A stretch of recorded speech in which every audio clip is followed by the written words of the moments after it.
사도신경으로 우리의 신앙을 고백하시겠습니다. 전능하사 천지를 만드신 하나님 아버지를 내가 믿사오며 그 외아들 우리 주 예수 그리스도를 믿사오니 성령으로 잉태하사 동정녀 마리아에게 낳으시고 본디오 빌라도에게 고난을 받으사 십자가에 못 박혀 죽으시고 장사한 지 사흘 만에 죽은 자 가운데서 다시 살아나시며 하늘에 오르사 전능하신 하나님 우편에 앉아 계시다가 저리로서 산 자와 죽은 자를 심판하러 오시리라. 성령을 믿사오며 거룩한 공회와 성도가 서로 교통하는 것과 죄를 사하여 주시는 것과 몸이 다시 사는 것과 영원히 사는 것을 믿사옵나이다. 아멘. 찬송가 325장 함께 찬양하시겠습니다.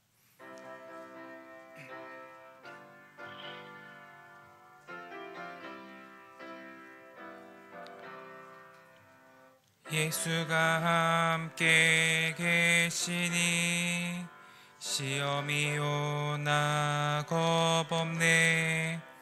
기쁨의 근원 되시는 예수를 위해 삽시다. 날마다 주를 섬기며 언제나 주를 기리고 그 사랑 안에 살면서 딴 길로 가지 맙시다. 이 세상 사는 동안에 주 이름 전파하면서 무한한 복락 주시는 예수를 위해 삽시다. 날마다 주를 섬기며 언제나 주를 기리고 그 사랑 안에 살면서 딴 길로 가지 맙시다. 이 세상 친구 없어도 예수는 나의 친구니 불의한 일을 버리고 예수를 위해 삽시다. 날마다 주를 섬기며 언제나 주를 기리고 그 사랑 안에 살면서 딴 길로 가지 맙시다.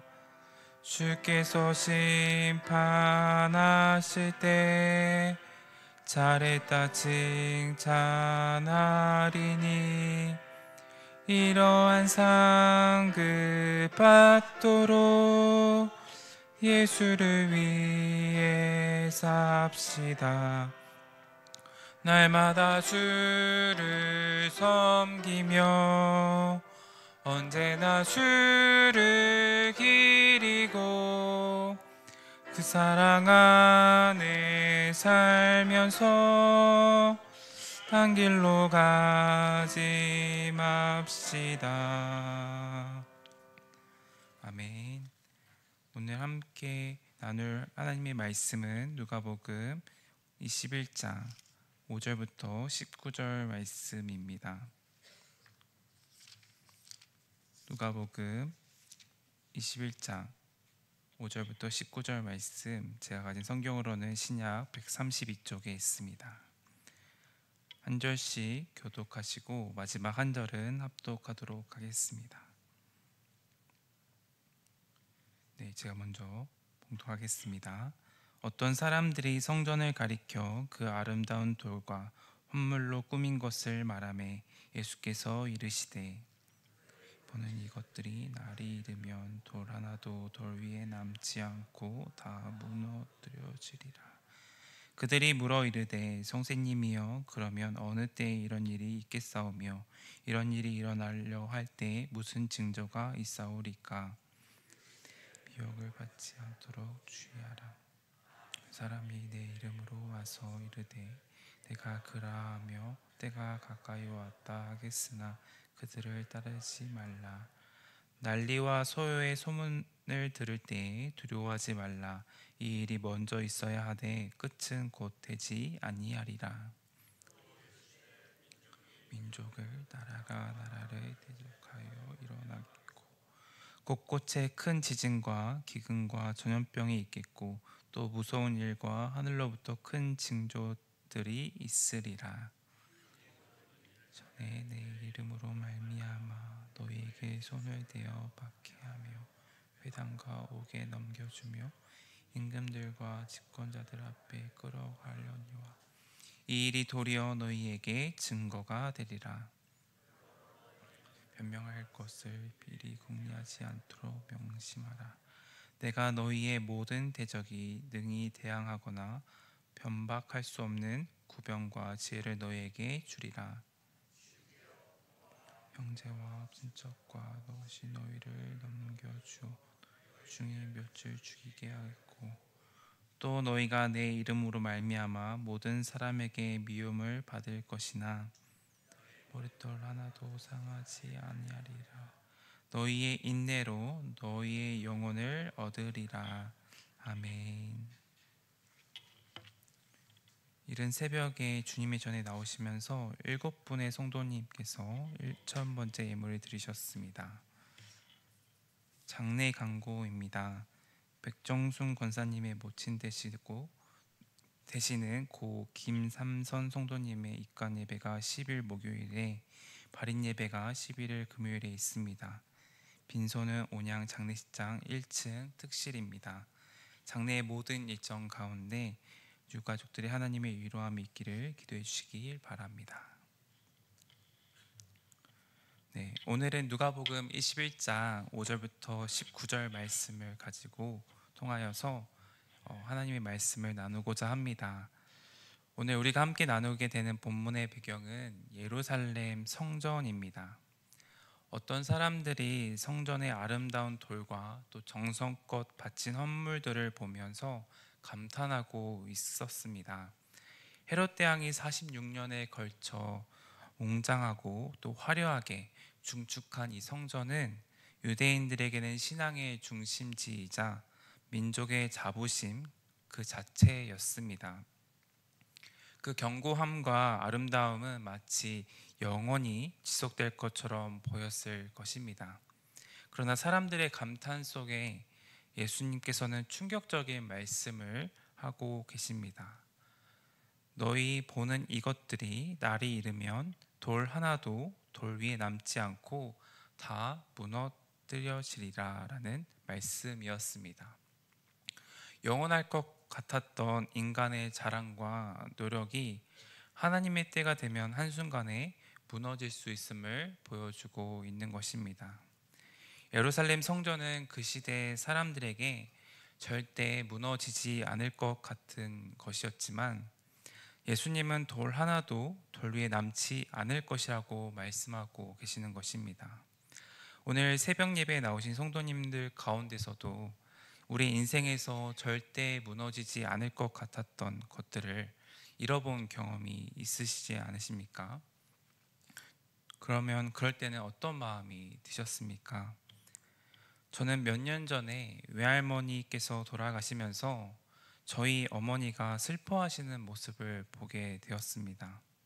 그때 한 가지 들었던 생각은 물론 개인적으로 외할머니와의 이별이 너무나 슬프지만 내 인생에서 절대 무너지지 않을 것 같았던 또는 절대 사라지지 않을 것 같았던 여겨졌던 저희 든든한 부모님이라는 존재를 언젠가는 잃게 되는 순간들이 오겠구나.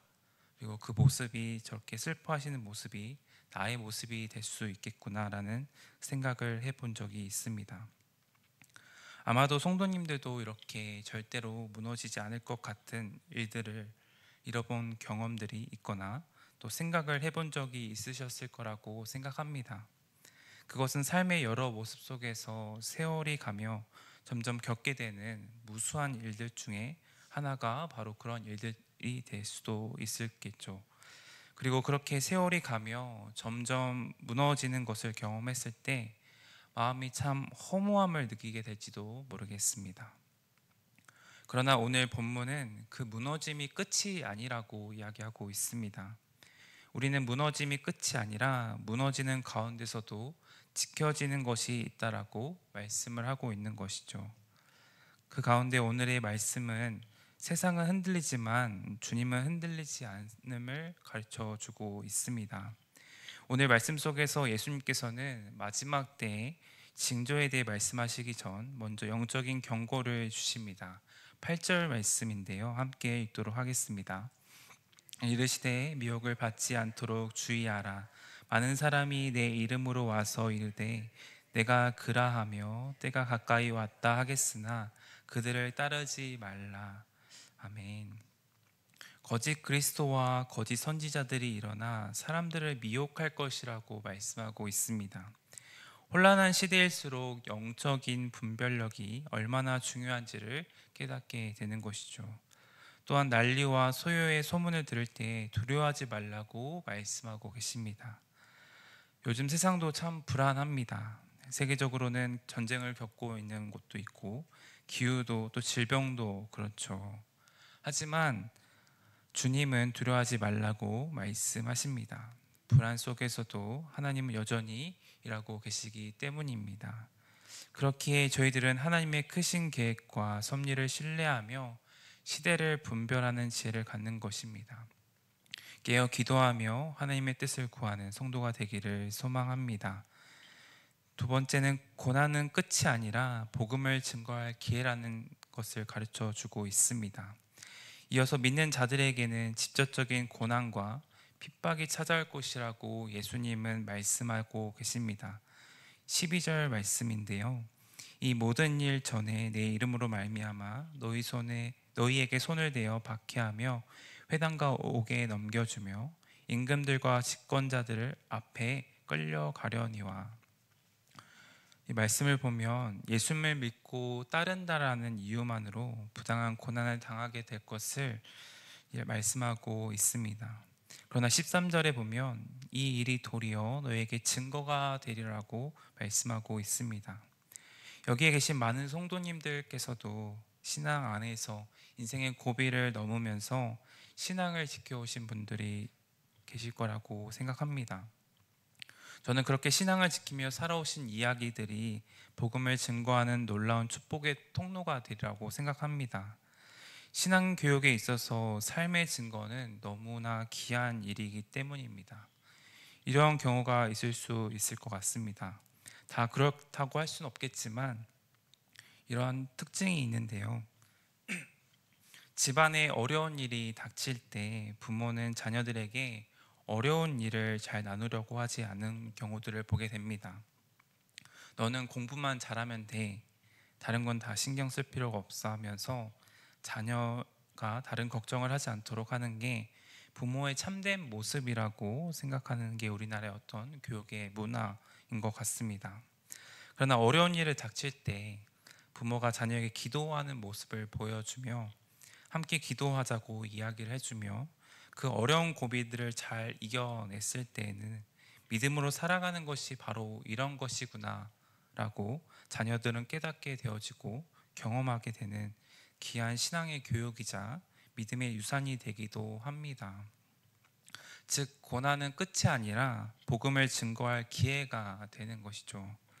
이처럼 13절 증거라는 용어는 성경 아래 각주로 된 설명을 보면 또는 증거의 기회라고 기록되어 있습니다.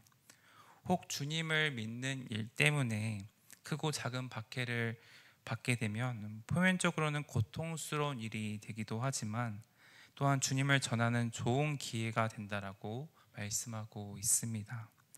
우리의 삶을 통하여 하나님의 은혜를 증언하는 살아있는 간증이 오늘 저와 여러분들의 삶 가운데 가득하기를 소망합니다. 마지막으로 끝까지 믿음을 지킨 사람에게는 생명이 주어짐을 가르쳐 주고 있습니다. 고난을 당할 것을 제자들에게 전하시면서 오늘 말씀 속에서 예수님은 확실한 약속을 주셨습니다. 18절부터 9절 말씀인데요. 먼저 18절 말씀을 함께 봉독하도록 하겠습니다. 너희 머리털 하나도 상하지 아니하리라. 네, 아멘. 그렇습니다. 주께서는 머리털 하나도 상하지 아니하리라고 말씀하시면서 끝까지 믿음을 지키는 자는 영혼을 잃지 않는다라고 말씀하고 있습니다. 이 말씀은 인생의 어려운 일은 절대로 일어나지 않는다라는 뜻이 아니라 보호하신다는 어쩌면 격언과 같은 말씀입니다. 우리 머리카락 개수는 약 8만 개에서 10만 개 정도가 되고 남자 머리카락의 수명은 4년에서부터 5년 정도이고 또 여자 머리카락의 수명은 6년부터 7년 정도가 된다고 합니다. 그리고 매일 50개에서 100개 정도는 빠지고 남는다라고 하는데요. 그럼에도 불구하고 하나님께서는 그것을 하나하나 지키신다라고 하시는 거죠. 이 말씀의 의미가 그러면 하나님께서 우리 머리카락 개수 다 아실 뿐만 아니라 그것이 빠지고 새로 나는 것까지 관심을 갖고 계신다라고 한다면 우리 자신을 얼마나 소중히 여기시는가라는 것을 생각해 볼 수 있습니다. 하지만 하나님께서 우리를 그렇게 세심하게 지키시지만 우리가 해야 할 것도 있다라고 말씀하시는데요. 19절 말씀입니다. 너희의 인내로 너희 영혼을 얻으리라. 아멘. 부모가 자녀에게 가장 많이 하는 말 중에 하나가 공부하라일 것입니다. 만약 부모가 자녀에게는 공부는 내 마음에 하고 싶은 생각이 간절해질 때가 되면 하면 돼 라고 가만히 내버려 둔다면 자녀가 1년 중에 공부한 날은 얼마 되지 않을 것입니다. 공부든 운동이든 무엇이든지 간에 그것을 아주 잘하려고 한다면 그것을 하고 싶을 때 해야 하는 것은 두말할 필요도 없고 하기 싫을 때도 그 마음을 극복하고 하는 것이 잘하게 되는 지름길이라고 생각합니다. 하나님께서는 우리를 하나님의 자녀답게 만드시기 위해서 우리가 원하는 것이 아니라 하나님께서 원하시는 것을 요구하고 계십니다. 그것을 한두 번만 시키는 것이 아니라 하나님 마음에 드실 때까지 시키시는데 그것이 인내입니다. 그렇게 하는 것이 우리의 영혼을 얻는 것이라고 말씀하고 있는 것이죠. 영혼에 해당하는 헬라어는 푸시케라고 합니다. 이 단어는 영혼이라는 뜻도 가지고 있지만 생명이라는 뜻도 가지고 있습니다. 즉 숨을 쉬다라는 동사에서 가져왔는데요. 우리가 하나님의 말씀에 따라서 살아갈 때 하나님께서는 우리의 숨을 지켜주실 것입니다. 그리고 이 땅에서 마지막 숨을 내어신 후에는 영원한 숨을 책임져 주십니다. 그렇게 예수님의 약속을 믿고 제자의 길에서 만나는 미움과 박해를 견뎌내야 하는 것이죠. 예수님은 제자들이 박해받고 무고하게 재판받을 것을 예고하십니다. 가족과 또 친구에게도 미움을 받고 심지어 목숨을 잃기도 할 것을 예고하고 있습니다. 그런데 그렇게 인내하는 그들을 구원하겠다라고 또한 약속도 하십니다. 핍박자들이 목숨을 빼앗을 수도 있을진 몰라도 주님이 주시는 부활과 영생을 빼앗지 못하기 때문입니다. 우리가 이러한 사실을 믿는다면 우리가 주님의 말씀을 믿고 인내하는 삶은 참된 지혜 가운데 살아가는 모습인 줄 믿습니다. 결론을 맺도록 하겠습니다. 사도행전을 보면 제자들은 복음 때문에 핍박을 당하는 것을 보게 되기도 합니다.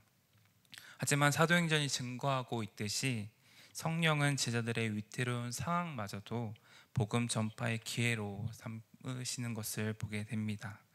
예수의 복음은 고난 없는 복음이 아니라 고난을 통과하는 복음이라고도 합니다. 오늘 하루 또 세상은 흔들려도 주님은 여러분을 지키신 분인 줄 고백하기를 소망합니다. 고난이 찾아와도 또 그 순간은 복음을 드러낼 증거의 시간이기도 합니다. 이 하루를 믿음으로 인내하며 담대히 오늘을 살아가는 저와 여러분 되기를 소망합니다. 기도하겠습니다. 사랑과 은혜가 풍성하신 하나님 아버지 감사합니다. 흔들리는 내 삶 가운데 여전히 일하고 계시는 하나님을 신뢰함으로 오늘도 나아가게 하시니 너무나 감사합니다. 이 땅 가운데 주어진 나의 모든 것은 언제든 무너질 수 있는 것이지만 하나님은 그 무너짐 속에서도 일하고 계시는 분이시기에 오늘 하루 주의 말씀을 따르며 인내하며 담대히 살아가고자 합니다. 주님, 저희들의 생각과 마음을 지켜주시고 고난을 통과하는 복음을 들고 오늘 하루도 믿음으로 복음을 나타내는 귀한 저희들 될 수 있도록 인도하여 주옵소서. 이 시간 그런 믿음의 고백과 마음으로 1,000번째 헌금을 가지고 나아갑니다. 드리는 마음 가운데 하나님을 더욱 닮아가는 은혜가 있게 하시고 하나님의 인도하심으로 복된 은혜의 날을 경험하는 은혜의 시간 될 수 있도록 인도하여 주옵소서. 감사드립니다. 예수님의 이름으로 기도합니다. 아멘. 하늘에 계신 우리 아버지여, 이름이 거룩히 여김을 받으시오며 나라의 임하옵시며 뜻이 하늘에서 이룬 것 같이 땅에서도 이루어지리라. 오늘날 우리에게 일용할 양식을 주옵시고 우리가 우리에게 죄 지은 자를 사하여 준 것 같이 우리의 죄를 사하여 주옵시고 우리를 시험에 들게 하지 마옵시고 다만 악에서 구하옵소서. 대개 나라와 권세와 영광이 아버지께 영원히 있사옵나이다. 아멘.